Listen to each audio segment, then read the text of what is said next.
بسم اللہ الرحمن الرحیم۔ آج سے چند روز پہلے میں نے آپ کو اس موضوع پر اچھی طرح بریف کیا تھا کہ ہر عبادت کے لیے نفس کو تکلیف پہنچانا پڑتی ہے تب وہ عبادت ہوتی ہے، یاد ہوگا۔ مثلاً آپ نماز پڑھنے آئے ہیں، چاہے 2 رکعت پڑھنے آئے ہیں، تو ظاہر ہے آپ کو اٹھنا پڑا ہے، وضو کیا ہے، بستر چھوڑا ہے، وضو کیا، تکلیف اٹھائی، پیشاب فارغ ہو کر مسجد میں آئے جلدی جلدی تاکہ نماز نہ ہو جائے۔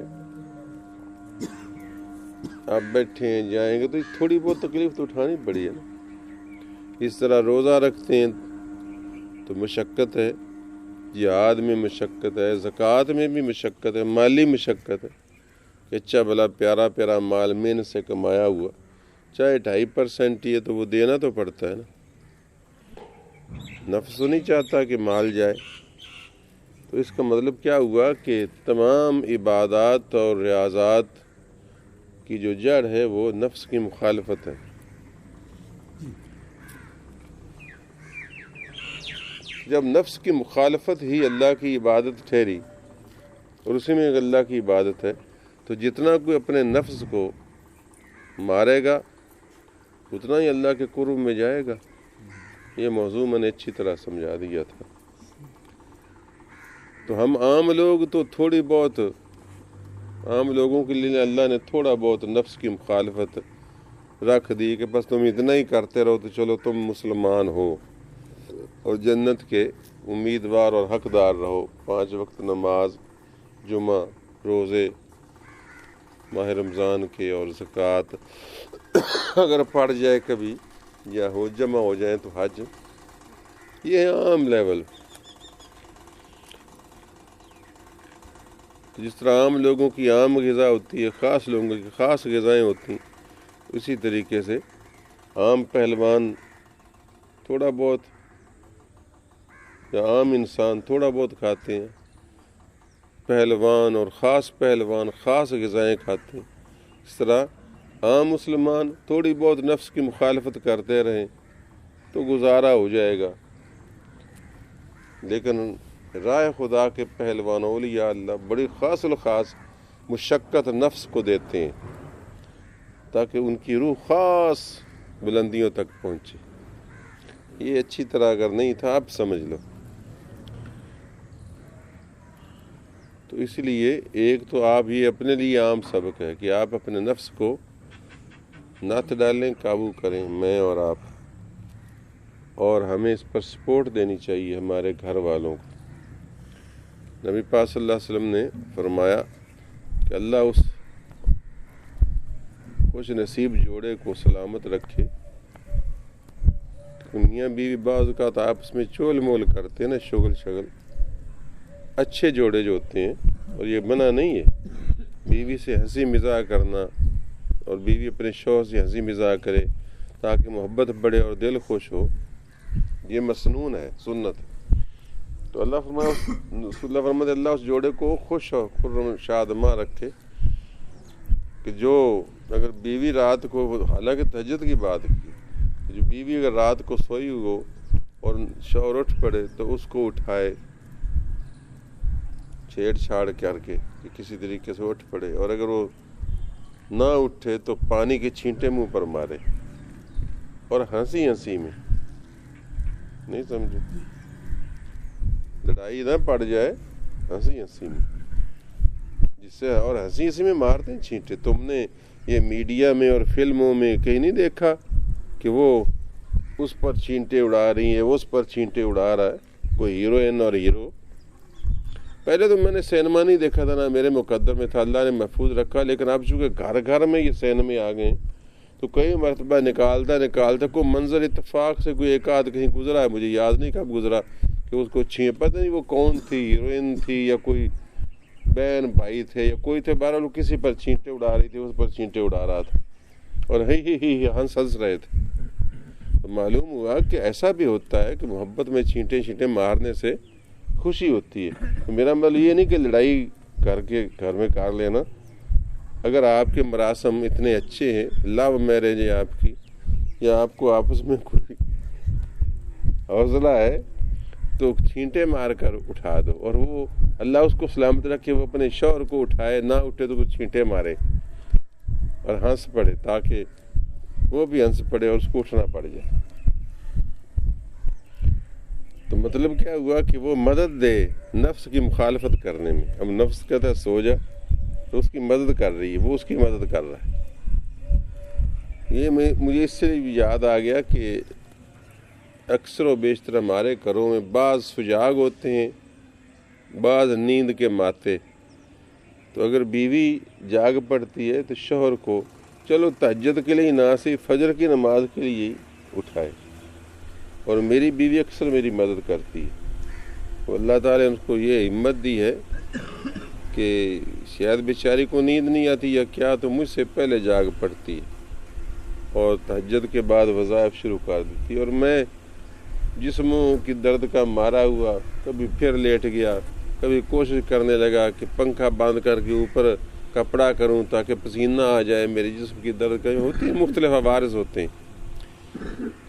تو اللہ اس کو سلامت رکھے, وہ میری مدد کرتی ہے. کئی مرتبہ میں جاگتا ہوا لیٹا رہتا ہوں کہ بس ابھی تو بڑے وقت ہے یار, کیوں دروازے ہمارے بند ہوتے ہیں, تقریباً پردے بھی ڈلے ہوئے ہوتے ہیں. تو میری اکثر مدد کرتی ہے. تو اگر ایک دوسرے کی مدد کی جائے کہ وہ نفس کی مخالفت میں ہمت اس کو ہو جائے تو بڑی اچھی بات ہے. تو نفس کی مخالفت میں ہی اللہ کا قرب ہے, جتنی کرتے جاؤ گے. تو ہم تو یعنی حرام سے بچے نا, یہ بھی بڑی بات ہے, اور فرائض ادا کر لیں, اتنی بھی بڑی بات ہے کہ نفس کو اتنا ہی. لیکن اللہ والے جو ہیں وہ تو نفس کو اس کی جائز خواہشات بھی پوری نہیں کرنے دیتے. تو یہ ہیں روحانی طور پر بہت آگے نکلے ہوئے لوگ. ان کی باتوں پر تان تشریح نہیں کرنی چاہیے, اور نہ کسی سر پھرے سے تان سننا چاہیے, بلکہ ان کو سمجھنے کی کوشش کرنی چاہیے کہ وہ نفس کی مخالفت کر کر کے اللہ کتنے محبوب ہو جاتے ہیں کہ اللہ تبارک و تعالیٰ ان کو ادھر یا کہتے ہیں, اللہ تبارک و تعالیٰ ان کو بڑے لاڈ اور پیار سے پالنے لگتا ہے, اور ان کے ساتھ ایسی پیاری پیاری بند کر دے یار, ایسی پیاری پیاری باتیں ان کے ساتھ کرتا ہے کہ باید و شاید. آج حبس نہیں ہے میرا خیال اتنی زیادہ کہ ہے آج مجھے تو نہیں غیر معمولی حبس لگ رہی. تو کوئی بات نہیں, اچھی بات آپ کرتے ہیں, کبھی خیال کرتے ہیں, لیکن وقت سے پہلے. درمیان میں ڈسٹربنس کسی نے کہا ہے آپ کو؟ کس نے؟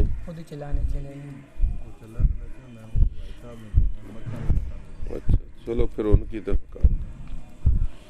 اصل میں اور تو کوئی بات نہیں, بہت حبس ہو تو پھر تو, ورنہ یہ لگتا ہے کہ جس طرح شرٹ بات چیت کرنے میں بھی نا بندے کو, خاص طور پر جب آپ میرے سامنے بیٹھ کر اشارے کر رہے ہو نا, تو ایسے لگتا ہے آپ مجھ میں نہیں ڈوبے ہوئے, جبکہ میں آپ میں ڈوبا ہوا ہوتا. انہیں جن جیسی ضرورت ہے ان کا کام کر دے جس طرح چاہتے ہیں جی. تو اللہ کے یہ خاص الخاص بندے جو ہیں, ان کو اللہ کریم خاص الخاص مقام نفس کی خاص الخاص دشمنی کی بنیاد پر دیتا ہے, اور یہ بھی اپنے نفس کو بڑا قابو رکھتے ہیں.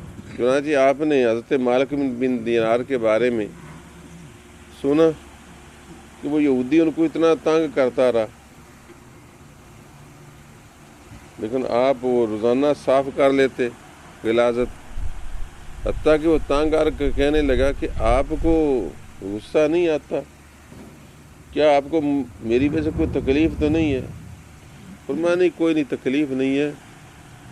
کہنے میں روز غلاظت ڈالتا ہوں, کہنے وہ میں صاف کر لیتا ہوں روزانہ, وہ صاف کر لیتا ہوں, اس وجہ سے مجھے کوئی تکلیف نہیں ہے. تکلیف تو تب ہوتی کہ اگر وہ صاف نہ ہو سکتی اور مجھ کو پلید جگہ نماز پڑھنے میں دقت ہوتی, وہ میں کر لیتا ہوں, صاف ستھرا کر لیتا ہوں, پاک کر لیتا ہوں جگہ کو, تو آ کر تو یعنی اتنا نفس کی مخالفت دیکھو کس حد تک کی. پھر اس نے کہا آپ کو غصہ نہیں آتا؟ فرمایا کہ غصہ اس وقت سے سب نے چھوڑ دیا جب سے میں نے اپنے رب کا یہ ارشاد پڑھا ہے کہ اللہ غصے کو پی جانے والوں کو والعافین عن الناس اور لوگوں کو معاف کر دینے والوں کو محبوب بنا لیتا ہے. واللہ یحب المحسنین. تو یہ نفس کی مخالفت کی انتہا ہے. تو اسی طریقے سے یہ حضرات جو ہیں ان کے پھر خاص معاملات ہو جاتے ہیں اپنے رب کے ساتھ. تو خاص معاملات میں کبھی یہ ان کا ناز اٹھاتے ہیں کبھی وہ ان کے ناز اٹھاتا ہے. تو اس مقام پر ہو کر یہ باتیں سنیں. پھر میں آپ کو کہہ رہا ہوں تاکہ ان کا مزہ آئے اور آپ ان کو سمجھ پائیں. اپنے اوپر قیاس کر کے نہ سوچیں. تو جو اللہ کے لیے اتنا چھوڑ دیں ناراضگی غصہ، پھر اگر اتفاق سے کہ ان کے منہ سے بات نکل جائے تو پھر اللہ تعالیٰ کتنی جلدی اس پر عمل کرتا ہے. اب یہ سن لیں. بخار رہا ان کو کافی دن. یہ تو ماشاءاللہ اب ہماری سہولتیں ہیں نا کہ مور کا بھی 2 دن میں چلا جاتا ہے. ورنہ مجھے اچھی طرح یاد ہے بچپن میں ہمارا یہ روٹین تھا کہ کہتے ہیں مور کا 21ویں دن جاتا ہے. یہ جب میں بچہ تھا مجھے بھی 1-2 مرتبہ مور کا بخار ہوا تو یہی تھا مشہور کہ یہ 15ویں دن جائے گا یا 21ویں دن جائے گا. گویا کہ اور واقعی تقریباً اتنے دن بعد ہی جاتا تھا. دوائی بھی لیتے رہتے تھے. تو کافی بیمار رہے. یہ بھی میں نے بتایا نا وہ کافی بیمار رہے تھے. تو ان کو وہ جہاد سے، مجھے تو یاد رہتی ہیں باتیں، وہ جہاد کا ارادہ تھا جہاد سے رہ گئے. تو اللہ تعالیٰ کی بارگاہ میں رونے لگے کہ اللہ میں نے جہاد کا ارادہ کیا تھا جس طرح میں حج کا ارادہ کرتا ہوں اور کئی مرتبہ رہ جاتا ہوں. تو جہاد کا ارادہ کیا تھا مولا وہ میرا رہ گیا. میری کوئی تیری بارگاہ میں وقت ہی نہیں. اگر کوئی وقت ہوتی تو میری آرزو پوری ہوتی. اللہ تعالیٰ نے ان کو غیب سے الہام کیا میرے بندے یہ تجھ پر نعمت تھی کیونکہ ہم جانتے تھے تو جاتا تو قید ہو جاتا اور تجھ پر وہ ظلم و ستم کرتے کہ تجھ کو سور کا گوشت کھلاتے زبردستی اور شراب پلاتے. ہم نے اپنا یار سمجھ کر نہیں جانے دیا. اب یہ بہت اوپر مقام نکل گیا. گویا ہوا فانوس بن کر اس کی حفاظت کر رہی اس چراغ کی. جو اللہ حکم دینے والا ہے جہاد کا وہ روک رہا ہے کہ بس نہیں جانا اس پر. کتنی یہ یاد محبوب والی بات ہوگی. تو بخار سے اٹھے بڑے ہی لاچار تھے لاغر تھے. تو کسی ضرورت کے لیے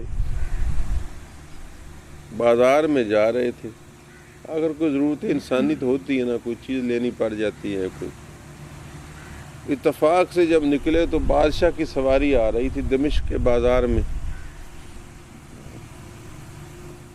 حضرت امیر معاویہ حضرت علی مرتضیٰ کرم اللہ وجہ کریم کے بعد جو تھی نا وہ بادشاہت کا سا انداز ہو گیا تھا کیونکہ علاقے بھی یہ رومیوں کے تھے ملک شام مصر وغیرہ اور رومیوں میں رومی بادشاہ رہے تھے.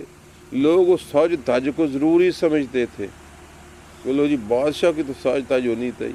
اور ویسے بھی بہت سارے خلفاء یہ وجہ بتا رہا ہوں ان کو سب برا ہی نہ کہہ دیا کرو کہ یہ بادشاہ شروع کر دی تھی جو بڑے برے لوگ تھے. نہیں آج وقت کی ضرورت بھی تھی. عمر شہید ہوئے عثمان شہید ہوئے علی شہید ہوئے حسن شہید ہوئے امام حسین شہید ہوئے. تو اس کے بعد اب ضروری ہو گیا تھا کہ کچھ نہ کچھ باڈی گارڈ ہو دستہ اور کوئی سیکورٹی کا انتظام کیا جائے. نہیں سمجھے ہو یہ بھی لگے جاندے ایٹ ہوتے. تو میرا مطلب ہے کہ یہ بھی ایک ضرورت تھی. ہر وقت یہ تاریخ دانوں کی طرح منہ چھوڑے رکھنا اور امیر معاویہ پرتان فلانے پرتان پھر اس میں کچھ برے تھے کچھ بھلے بھی تھے ان پر بھی تان. یہ فیشن بن گیا ہے. جمہوریت جس طرح ان کی ماں لگتی ہے کہ نہیں.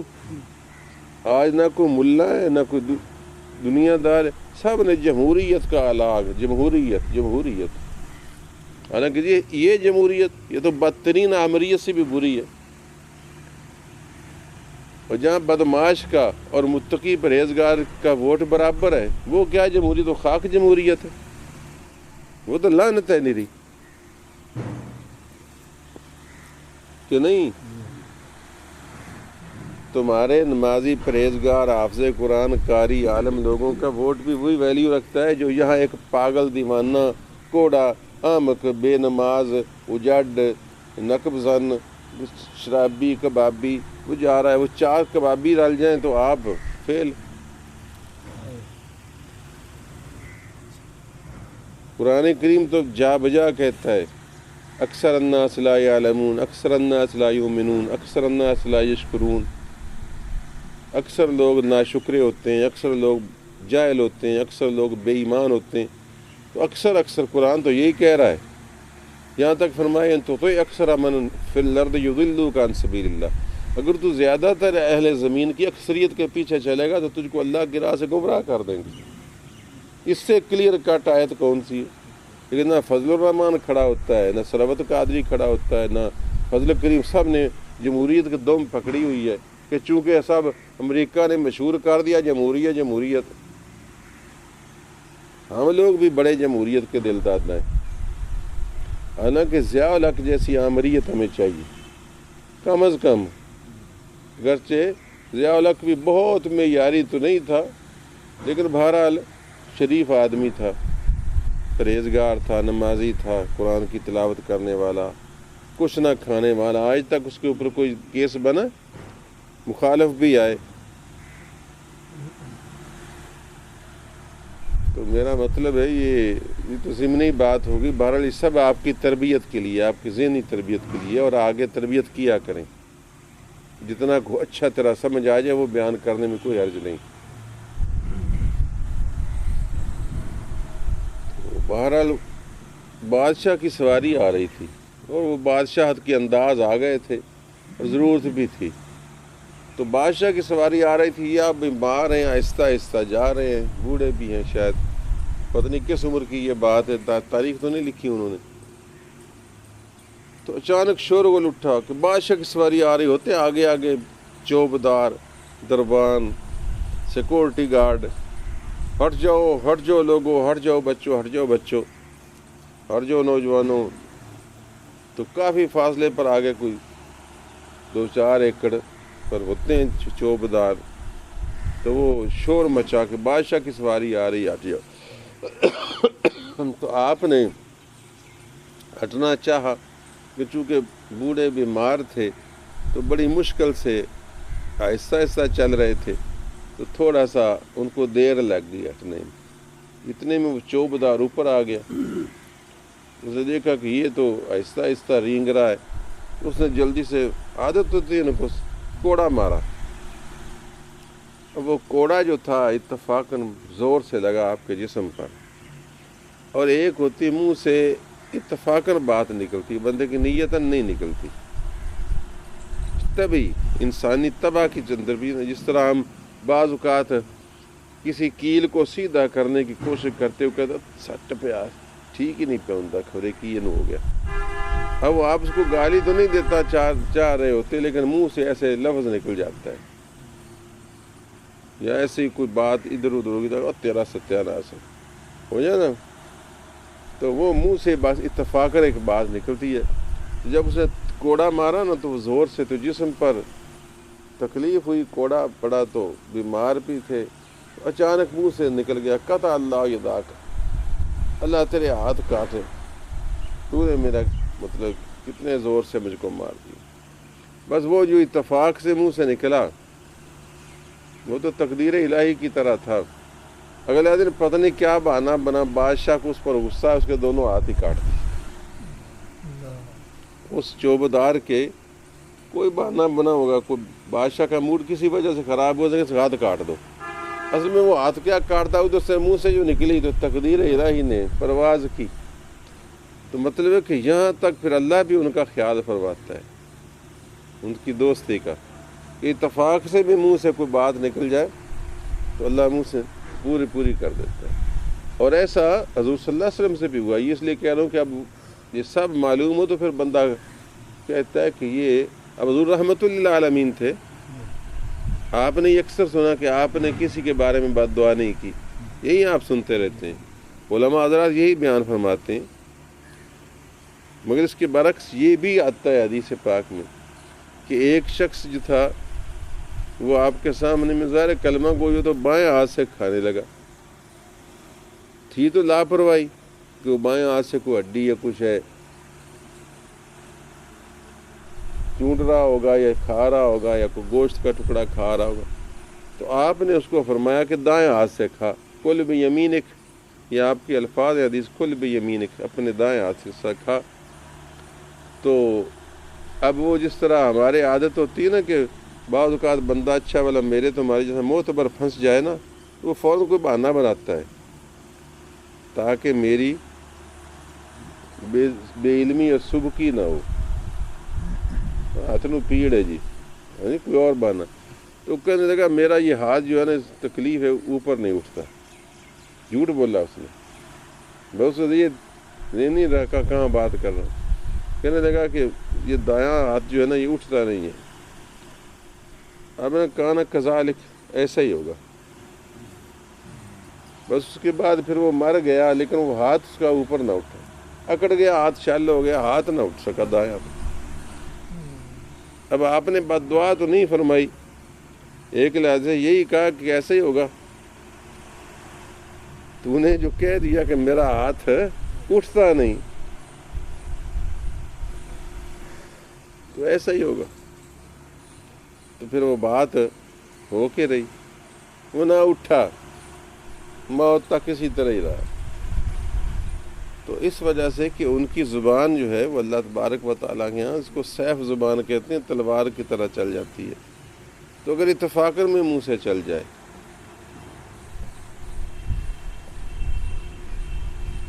غوث پاک کے بارے میں آتا ہے کہ وہ ایک چیل اڑ رہی تھی، آپ تقریر فرما رہے تھے، گفتگو، جس طرح یہ پنکھے شروع کر دیے تو اسی طریقے سے آپ بھی گفتگو فرما رہے تھے، تو ایک چیل آ کر منڈلانے لگی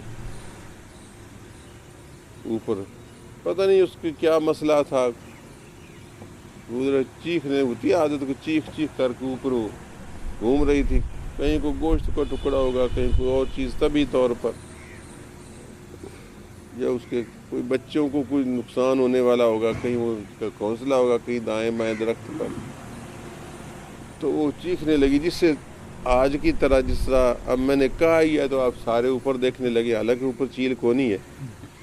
تو یہ انسانی فطرت کی کمزوری بھی ہوتی ہے، کچھ اس وجہ سے بھی میں ڈسٹربنس ہوتا ہوں کہ جب وہ پنکھا شروع ہو گیا ٹھیک کرنا، تو وہ تو ٹھیک کر رہا ہے، سارے آنکھوں سے ٹھیک کروا رہے ہیں کہ نہیں، سب کے چہرے ادھر پنکھے کی طرف۔ یہ انسانی کمزوری ہے، فطری کمزوری، اس کو قابو پانا بڑا مشکل ہو جاتا ہے۔ میں بھی آپ کی طرح ہوں، لیکن پانا چاہیے قابو۔ تو بندے خام خواہ اوپر دیکھنے لگے، تو جب بندوں کو اس طرح دیکھا تو آپ کے منہ سے نکلے یار ذو خزی ہے، جس طرح ہمارے منہ سے نکلے تیرا سر جاوے، یہ ایک طبعی بات ہے، فطرتاً منہ سے نکل جاتا ہے، اور تیرا سر جائے، تو چونکہ چیخ، تو اسی وقت وہ اس کا سر کٹا اور زمین پر آ گرا، وہ چیز آ گئی۔ خیر آپ گفتگو میں مصروف رہے۔ یہ البریز شریف میں لکھا ہے، بہجت الاسرار میں لکھی ہیں آپ، تو آپ گفتگو کے بعد، بیان کرنے کے بعد دیکھا کہ وہ چیل دو ٹکڑے ہو کر گری پڑی ہے، اٹھے اور جا کے اس کا سر پکڑا اور اس کے وجود سے لگا کے کہا قومی باذن اللہ، اللہ کے حکم سے اڑ جا، تو وہ چیل ٹھیک سے ہی سالسام ہو کر اڑ گئی۔ اب کوئی کہے گا نہیں جی، نہیں جی، میں نہیں جانتا، کیوں نہیں جی؟ عیسیٰ علیہ السلام بھی اللہ کے ہی بندے تھے نا، آپ بھی اللہ کے بندے، جو انبیاء کی معجزے ہوتے ہیں، اولیاء کی کرامتیں بن کر ظاہر ہو جاتے ہیں۔ حضرت عیسیٰ علیہ السلام مردہ زندہ کرتے تھے، قرآن کریم میں یہ یاسین والقرآن الحکیم، اس کے ساری تفصیل پڑھ لو، یہ جو یہ آتے ہیں اذ ارسلنا الیہم اثنین، جب ہم نے ان کی طرف دو بھیجے، فاعززنا بثالث، پھر تیسرے کے ساتھ ان کو قوت دی، وہ کون تھے ان کی کہانی پڑھ لے، وہ مردے زندہ کرتے تھے کہ نہیں؟ تو حضرت کے مرید بھی آگے مردہ زندہ کرتے تھے، تو اگر حضرت عیسیٰ علیہ السلام کے مرید مردے زندہ کر سکتے ہیں تو حضور کے غلام نے کیوں نہیں کر سکتے؟ فرمایا عرض و خزی ہے، اے زمین اے چیل اس کا سر لو، پھر اس کے بعد کہا کہ جب قومی بسم اللہ، جب اڈلا کے وزن سے چلی جا، کیونکہ وہ خیال آیا نا کہ اس بیچاری کو نقصان پہنچ گیا۔ تو یہ وہ مقام ہے جہاں وہ مولانا رومی کہتے ہیں گفتائے اللہ بود، کہ اس کا کہا ہوا اللہ کا کہا ہوا ہوتا ہے۔ گفتائے اللہ بود گرچہ از حلقوم عبداللہ بود، اگرچہ وہ عبداللہ کے منہ سے نکلتی ہے لیکن بات ایسے جیسے اللہ کی طرف سے نکلی، کہ اللہ کے بندے کے زبان جو ہے اس میں ربانی قوت آ جاتی ہے۔ اور حدیث نے بھی اس کو بیان کیا، رب اشعث اغبر مدفوع بالابواب لو اقسم علی اللہ لابرہ۔ یہ تو سیاق کی حدیث ہے کہ بہت سارے ایسے لوگ جن کے بال بکھرے ہوئے ہوتے ہیں، چہرہ غبار آلود ہوتا ہے، اور لوگ ان کو دروازوں سے دھکے دیتے ہیں، ان کو دھکے دیتے ہیں۔ لو اقسم علی اللہ لابرہ، اگر اللہ تبارک و تعالیٰ کو قسم ڈال دیں تو اللہ تبارک و تعالیٰ ان کی قسم کو پورا کرے۔ تو ہے نا کوئی ایسے بندے کہ پراگندہ بال، غبار آلود چہرے، اور لوگ کہ چل روٹی کو نہیں کی، بظاہر وہ اپنے آپ کو چھپانے کے لیے فقیروں میں بھی مل جاتے ہیں، بھکاری بن جاتے ہیں کہ لوگ سمجھیں کہ یہاں بھکاری ہی ہے۔ کہ اللہ تبارک و تعالیٰ کے نزدیک ان کا یہ مقام و مرتبہ ہوتا ہے کہ اگر اللہ کو قسم ڈال دیں کہ یوں کر، تو اللہ تعالیٰ ان کی قسم کو پورا کرے اور ان کو کفارہ نہ پڑنے دے۔ اور وہ بھی مشہور ہے کہ میں بندہ نفل پڑھتا میرے قریب ہوتا جاتا ہے، حتیٰ کہ میں اس کے ہاتھ آنکھ کان بن جاتا ہوں، جس سے وہ سنتا دیکھتا پکڑتا ہے۔ بڑی مشہور حدیث ہے، حدیث قدسی ہے۔ تو وہ مقام کب آتا ہے؟ جب بندہ اپنے آپ کو اللہ کی ذات میں، اس کی محبت میں فنا کر لیتا ہے، نفس کو ختم کر دیتا ہے، پھر اللہ تبارک و تعالیٰ ہی اس کا نگران، وہی اس کا دوست، وہی اس کا محافظ، وہی اس کا نگہبان، وہی اس کا سب کچھ، یہ اس کا سب کچھ، وہ اس کا سب کچھ۔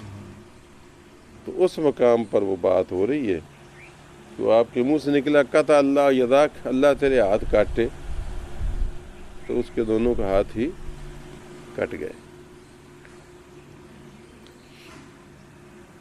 اور پھر کبھی کبھی وہ ظاہر جس طرح آگ میں ہاتھ دونوں نے ڈالے، اب یہ ان کا ناز ہے اپنے رب کے ساتھ کہ واہ اللہ، میں اتنا عرصے سے تیری عبادت کر رہا ہوں، اور یہ مجوسی آگ کی، یہ بلہد آگ کی عبادت کرتا ہے یا تجھ کو نہیں مانتا، اور اب طے پایا کہ دونوں آگ میں ہاتھ ڈالیں، نہ اس کا جلا نہ میرا جلا، تو نے مجھے ایک ملحد کے برابر کر دیا۔ تو فرمایا ہے میرے بندے، اس کو کہے کہ اللہ ہاتھ ڈال لے۔ جب تیرے ساتھ اس نے ہاتھ ڈالا تو تیرے ہاتھ کی وجہ سے نار اس پر بھی گلزار ہو گئی۔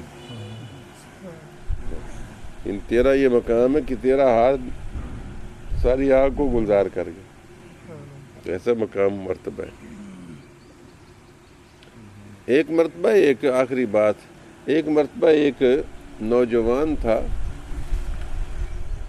تو مسلمان ہی، شاید کہ وہ بادشاہ کی طرف سے کوئی حاکم ہوگا، کوتوال، تھانے دار، ASI کسی علاقے کا، تو بڑا ظالم قسم کا شخص تھا، یعنی سختی مزاج میں تھی بڑی۔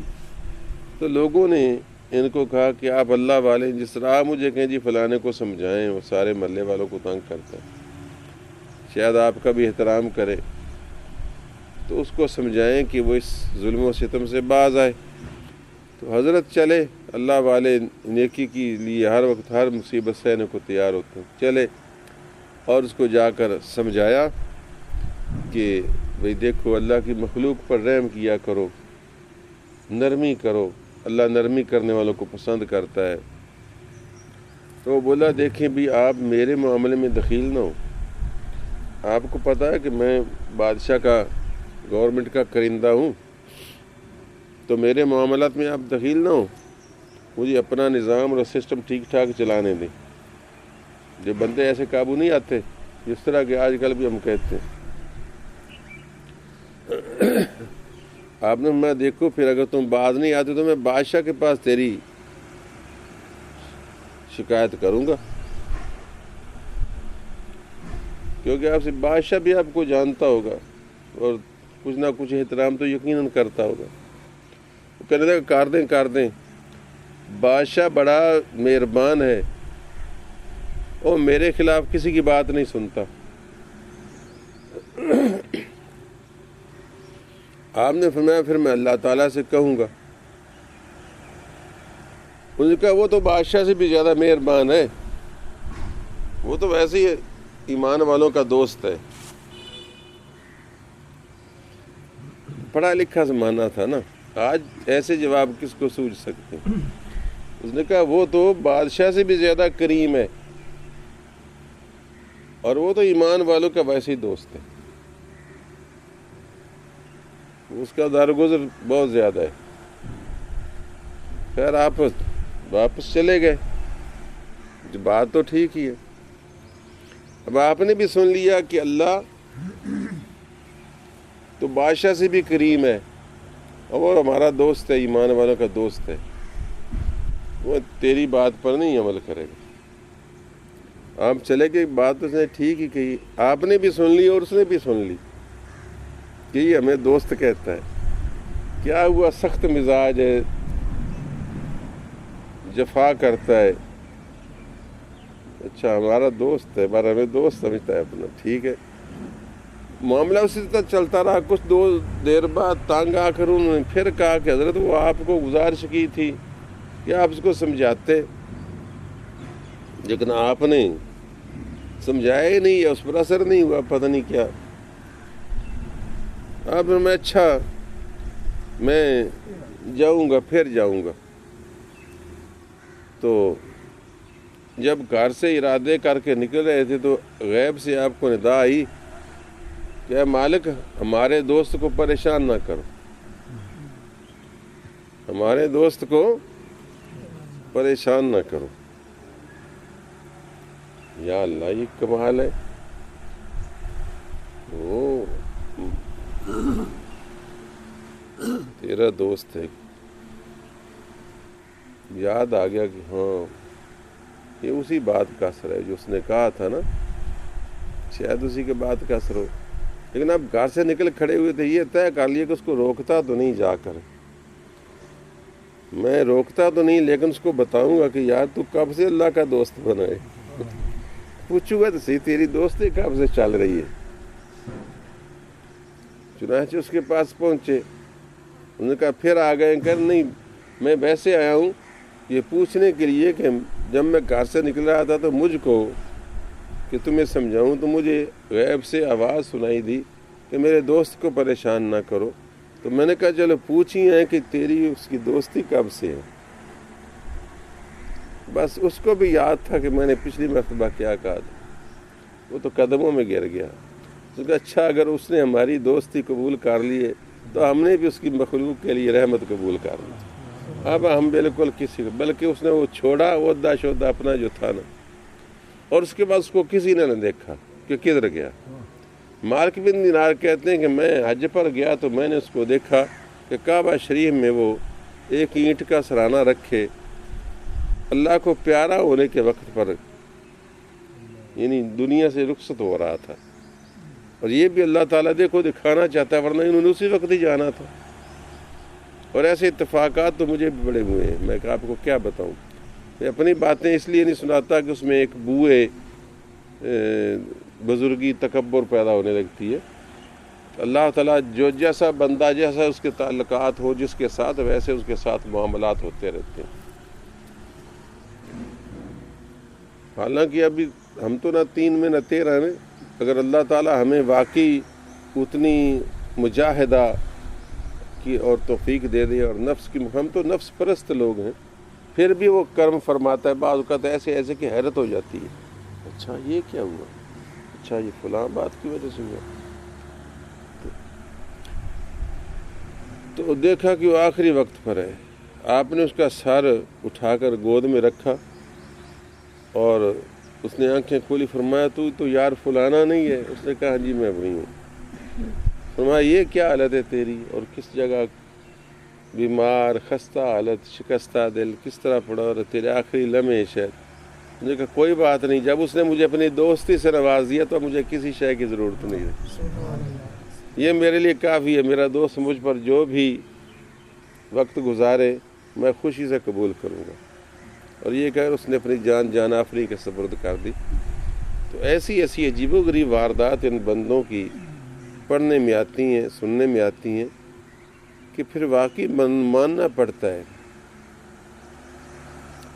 کہ جس طرح آپ میں سے میرا یا آپ کا کسی کا تعلق ڈائریکٹ یوسف رضا گیلانی سے یا زرداری سے یا منظور وٹو سے ہی ہو جائے, چلو ہماری قیمت کیا ہے, ہماری قیمت منظور وٹو بھی نہیں ہے, ہم اس سے بھی سستے ہیں. ہم میں سے کوئی یار ہو خاص کسی کا, منظور وٹو کا یا زرداری کا, ہمیں تو ایسے بے دیتے بھی کافی ہیں. تو آپ دیکھیں گے کہ اس کی ایڑی نہیں لگے گی, وہ بتائے نہ بتائے, وہ بتائے یا نہ بتائے, آپ کو پتہ چلے نہ, لیکن وہ ایک خاص نشے میں پھر رہا ہوگا کہ نہیں. آپ تو سیاست میں منہ ڈالتے رہتے بلکہ منہ مارتے رہتے رہے ہیں.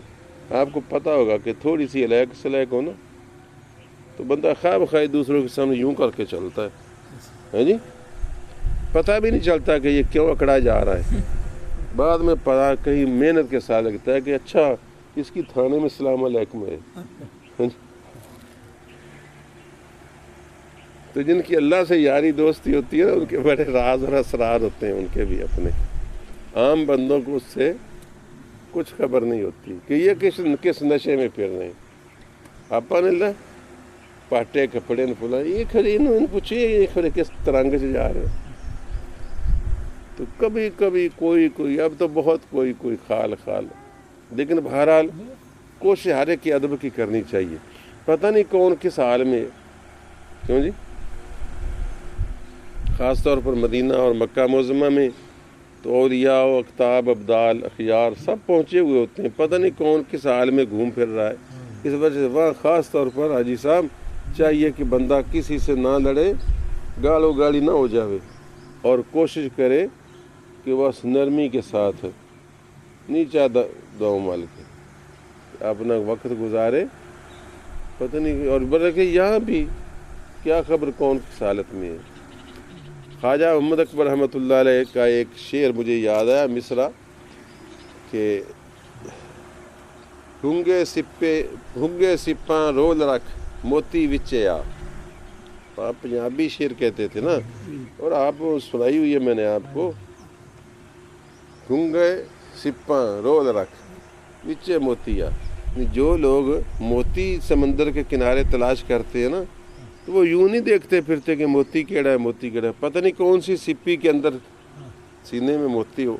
تو وہ کیا کرتے ہیں, پہلے وہ بوریاں ہی بھر لیتے ہیں ساری. گھنگے بھی اس میں آ جاتے ہیں, سپیں بھی آ جاتی ہیں, یہ کوڑیاں شوڑیاں سب آ جانی. وہ بوریاں بھر کے لے جانے, مڑو نہ چنا وہ ایک ایک کر کے ٹال دے رہے. اتفاقاً کوئی ہزاراں سپیاں چو کسی ایک چو موتی نکلے آنا, بس وہ جناب تر گیا. پھر تو مطلب کیا تھا اس کا, سمجھ آیا؟ مطلب یہ کہ ہر ایک کا ادب کر, ہو سکتا ہے ان میں کوئی اللہ کا خاص الخاص بندہ کوئی موتی بھی گھوم پھر رہا ہو, بس تیری بن جائے گی پھر بات. تو جب وہ ایک موتی کی تلاش میں 1000 سپیوں کو سینے سے لگائے پھرتے ہیں, اس طرح ایک اللہ والے کی تلاش میں 1000 دنیا داروں کا بھی ادب اور محبت ملحوظ خاطر رکھنا چاہیے. آخر دعوانا الحمدللہ رب العالمین.